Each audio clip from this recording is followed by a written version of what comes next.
Didn't you admit to Dr. Cusimano that you were feeling depressed?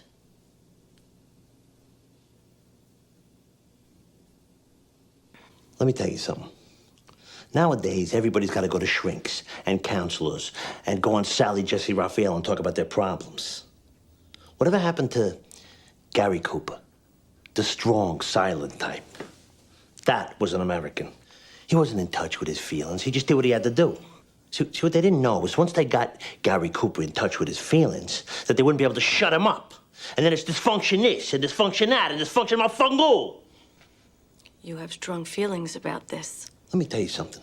I had a semester and a half of college, so I understand Freud. I understand therapy as a concept. But in my world, it does not go down. Could I be happier? Yeah. Yeah. Who couldn't? Do you feel depressed? Yeah, I feel depressed.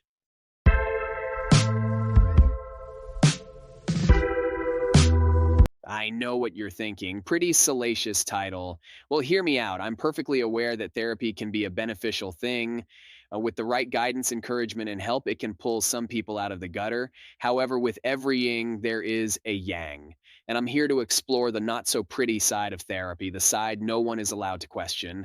So before you pop that Xanax, let's go diving into the world of modern day therapy. So you might be asking what spurred on this type of video. Well, I noticed there's been a shift in the societal landscape we live in. More specifically, the heavy focus on therapy to enforce one's all-encompassing feelings, almost at the expense of every rational thought. You've probably noticed this in most corners of life. Maybe it's at work, or you have a friend who's been going to therapy for years and never improved. Oh, and he can't shut the fuck up about telling the world that everyone needs therapy too. Nobody. Just because you're into something, don't mean you have the golden blueprint for the other plebs to follow. Anyway, I digress. Have you noticed the increased awareness on the subject of mental illness? I know a lot of people will point to a few examples, such as social media being the big driving force behind that, and I would agree. But I can't help but wonder about the dangers of overexposing and pandering to our feelings. I mean, I don't get why we aren't skeptical here. We created a multi-billion-dollar industry worth $50 billion beans and expected to rise to $90 billion in less than 10 years. I swear the amount of people being diagnosed with a laundry list of illnesses soon as they wake up in the morning is staggering. It's like the average person has turned into a Pokemon trainer, throwing Pokeballs at some random illness. I choose you, anxiety. Gotta catch 'em all, autism. I'm in no way against being vulnerable, but stay vulnerable is a problem. This is the same industry that hooked an entire generation onto antidepressants, with a push for wellness initiatives at work, schools, and many other institutions, but I've yet to see the same kind of push towards eating right and exercise, which have significant positive results on your mental health. I know what you're saying. What about trauma? Hey, listen, come a little closer. I don't give a fuck about your trauma. Does anyone remember the emo phase? All these kids dressed in black, wearing studded collars with dyed hair, they will claim that it was part of their expressive identity. But really, most of these kids gravitated to that scene due to liking the music and following the trend. Of course, for some, they were pretty depressed, but you're a teenager, you're meant to feel confused and mopey. Well, the world is so cold, man.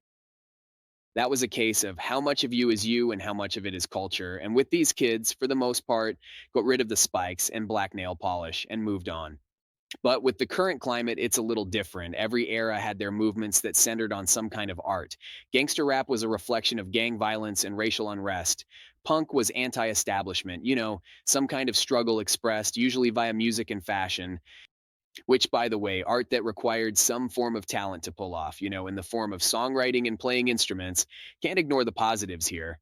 This new generation, the wellness generation, focus is not on elevating their grievances through some form of art, hence why there is no longer a mainstream movement like grunge or goth, which helped shift the culture.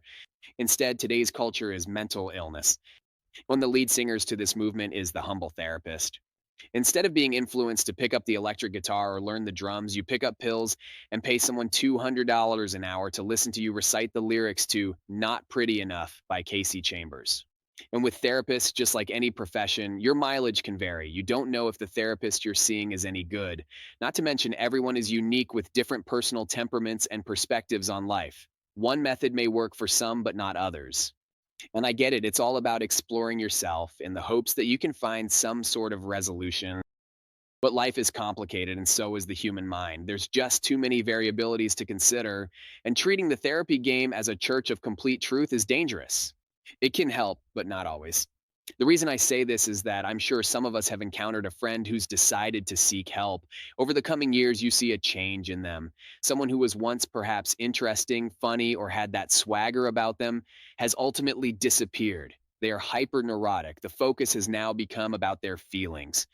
They use their past trauma to justify their poor behaviors. Oh, and brag about their ability to self reflect on said behavior, posturing their emotional superiority without actually taking action. My friends, this is a case of words speaking louder than actions.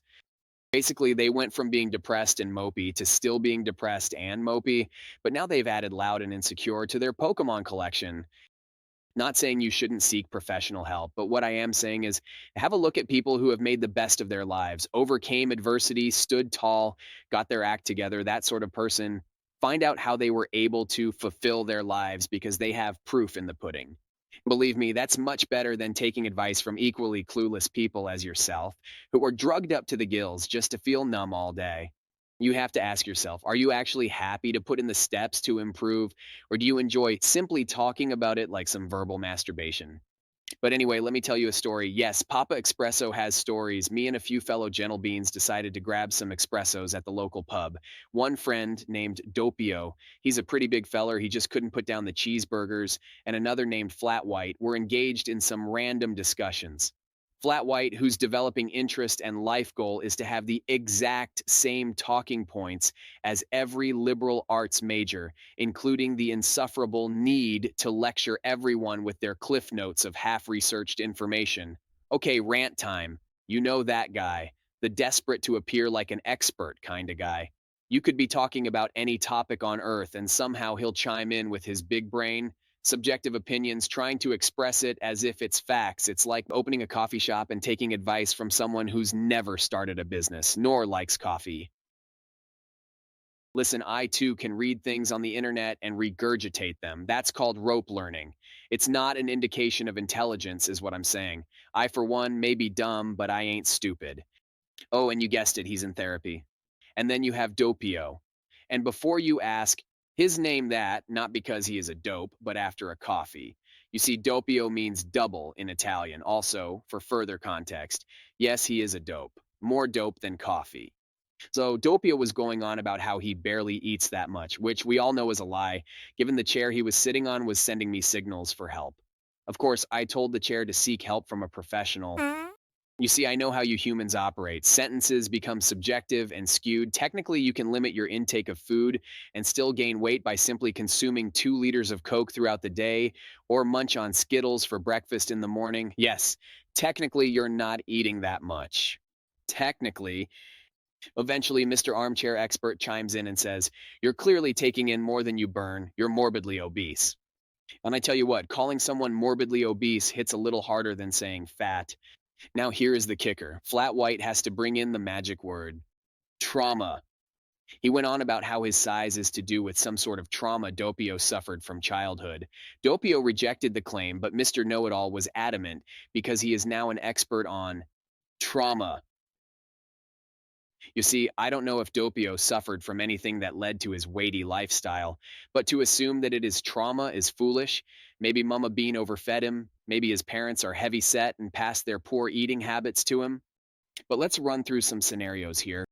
A, his weight is to do with bad eating habits. You may convince him that there might be trauma where there is none. Well, you've now opened Pandora's box, possibly sending him down this dark spiral. B, he indeed has trauma. Okay, what does he do with that information? Yes, you can say he can now explore the reasons why, but how does that translate to putting down the burgers and hitting the gym? Now, of course, I had to chime in with my ignorant armchair suggestion. And what was that suggestion? Yo, Bino, do me a favor and go for a walk once in a while.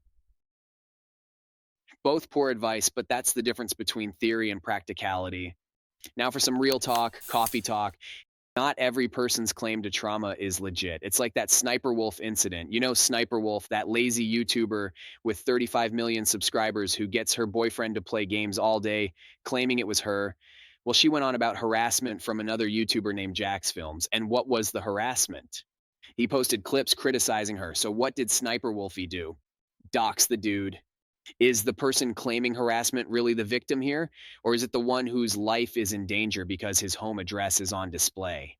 What about the Mr. Beast situation with Rosanna Pansino? She played some hide and seek game on one of his videos and claimed that she came third place but was edited out. According to her, she was edited out due to sexism. Like, check out this clip from Pegasus. Oh no! She was just a girl with a dream. Rosanna not receiving credit for placing third in a hide and seek The untold story. He kept pressuring me to get on the phone with him. He didn't want the truth in writing. Now that I've spoken the truth, I can start my process of healing. Speaking my truth about me, please. I'm scared to tell my story for long. These are actual quotes. I cannot believe it. I was proud of what I'd achieved. They can't take that away from me. Radio silence. My name is Depresso Expresso. If you like the content, please subscribe, like, and comment below. This is a new channel, and any type of support will help it grow.